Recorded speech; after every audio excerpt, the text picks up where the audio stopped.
What's up, YouTube fam? How are you guys doing today? Clint Lund here from Lund MX, and I have been waiting and praying for this day to come, and finally it's here. When the RM125 is done. We were waiting for a really special time to drop this bike, and there's no better time than the releasing of Dunlop's new MX33 tire, which they've hooked up on the bike here today. I'm super excited. Tyler Custer's back there somewhere getting dressed. We're amped up to get this bike on the track finally, and boys, she's gonna be ripping. It's gonna be so good. Get ready, get pumped. Smash that like button right now because you know it's gonna be sick. Well, the time has finally come, and I am proud to finally bring you the 2003 RM125 by Lund MX.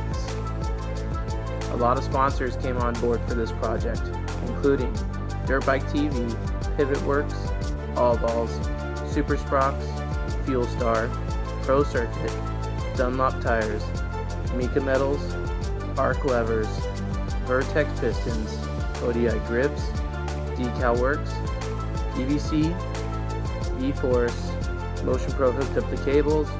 We also added a steel braided CR style front brake line for the feel. As you can see, a lot of attention of detail went into this bike. We sent off the frame to get truck bed lined, just to try something a little bit different instead of the traditional powder coating, hoping that it would take away the classic boot rub. Dunlop just hooked up their brand new MX33 Geomax tire for the back.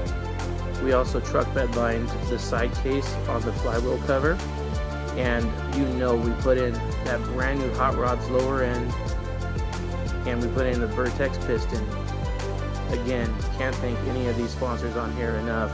This has been truly a fantastic adventure on this bike, and we are more than pumped to get this thing on the track today. Again, on the front, we got Dunlop's brand new MX33 Geomax front tire dialed in for Zaka Station here today. We are running 13 PSI, and this tire all day has been getting great reviews. We can't wait to try it. Wrench Rabbit sells the entire kit to rebuild this engine in one box. It is extremely helpful and helps you get the job done right. Decal Works knocked it out of the park with this graphics kit, and I'm pumped to be running the Pro Circuit exhaust, the raw style, raw finish that was built directly for this RM125 back in 2003. This thing is going to scream, and I can't wait to go get it on the track. So, let's go do it. Let's get this thing on the track.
Okay guys, Tyler just finished his first moto out on the 125 RM. Now for shits and giggles, we're gonna pull out the YZ 134 and go get some shots. Give her a go. Give her some go, dude. Twist that throttle and just kind of feel the difference. Stock 125, 134, or is it 135? 134. 134. Obviously, it's gonna have more go. Should.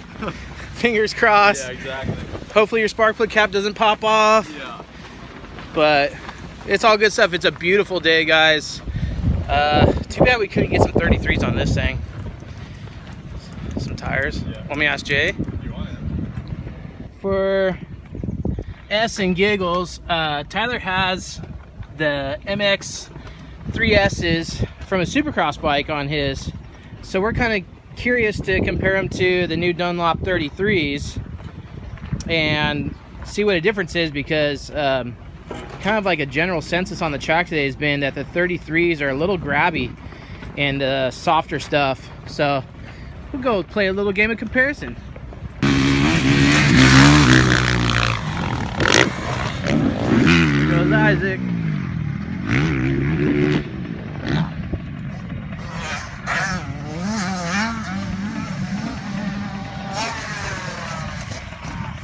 It's a big jump on an 85. See if he gets it this time.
So Tyler, you got to play on the pingers today. I did.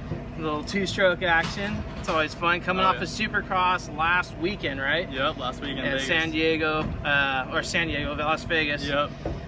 So stepping off of a race 250F to a 125, big difference. We all know that there's really no arguing that whatsoever. But the classic feel and fun of a 125, hearing that engine pinned everywhere, I mean, you can't really get that anywhere else. No, not at all. And what I really want to connect with is the everyday rider. Yeah. Your school Monday through Friday, and weekend we get to play 125. Wrench Rabbit's been at this for a couple years in working with Works Connection, Pivot Works. I mean, every name on the bike there. And all those brands seem to be, relatively great for your amateur rider. Definitely. So, obviously we're not talking pro echelon level parts here, but as far as like cost and availability, your regular family that's just doing this for fun, could definitely have fun with this. Oh yeah, these companies provide great cost-wise. It makes it easy to go pick up a Craigslist bike, get it built up, and you're ready to ride. Yeah, and that, guys, I also wanted to point out, was a Craigslist bike, $600, and yes, we talked him down to $600. It wasn't there originally. We talked him down to $600, and but when we left, the crank was completely seized, the cylinder was chowdered, the head chowdered. The engine was toast. The frame was cracked, wheel bearings were roached, chains and sprockets were hooked. Everything that could possibly go wrong on a bike was wrong on this bike. So, you guys been with me through the whole build process from start to finish, from sending out the frame to get it truck bed linered, which I still think is kind of cool. It's a new, different kind of thing instead of painting the frames. Holds up pretty good. Yeah, exactly. It holds up the boot reb. Yeah. And then getting wheels powder coated, and then finally the last piece was Dunlop hooking up some of these MX-33 tires. How'd you like those?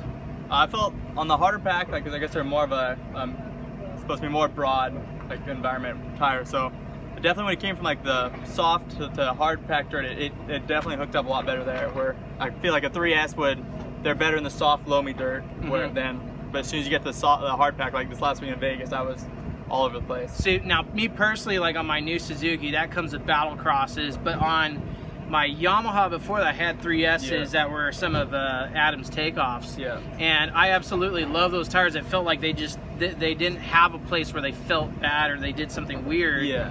I haven't tried these yet, but what it looked like to me is like, it's if there's a harder, drier spot on the track, seemed like that's where it really shined. Okay. Well, guys, I'm going to keep the interview short. Thank you, Tyler, so much. I really appreciate it. I've known this guy forever, worked with him forever. We did arena cross, and even before that, we were, banging around the track back in your 250B days. So I've known this guy for a while. But I appreciate you coming out here. I'm glad you brought your bike to play around and kind of give a little comparison. And I kind of want to, obviously you have a 134. That's cheating. So, but, first impressions when you took out this bike, when it was all nice and fresh, it looked like you're having fun. You can't really compare it to a 134, but I know there was a couple things you liked. Yeah, definitely. So, traditional Suzuki, they corner awesome. But even with being a stock 125, it felt like it had pretty decent power compared to the 134. Off the bottom, they felt pretty similar.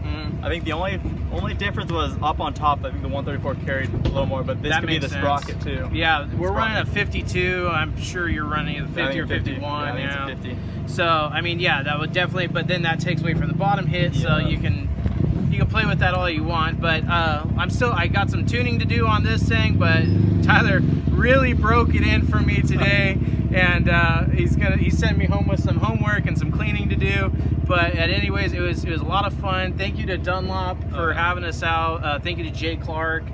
He helps Tyler and myself out immensely. Check him out on Dirt Bike TV is his channel, and I think also on Instagram, Dirt Bike TV. Your Instagram? Tyler Custer 424. Really easy to remember, Tyler Custer 424. And thank you guys, every single one of you. I love every single one of you guys so much. I will talk to you guys soon. Peace out from Zaka Station. We'll talk to you. See you later.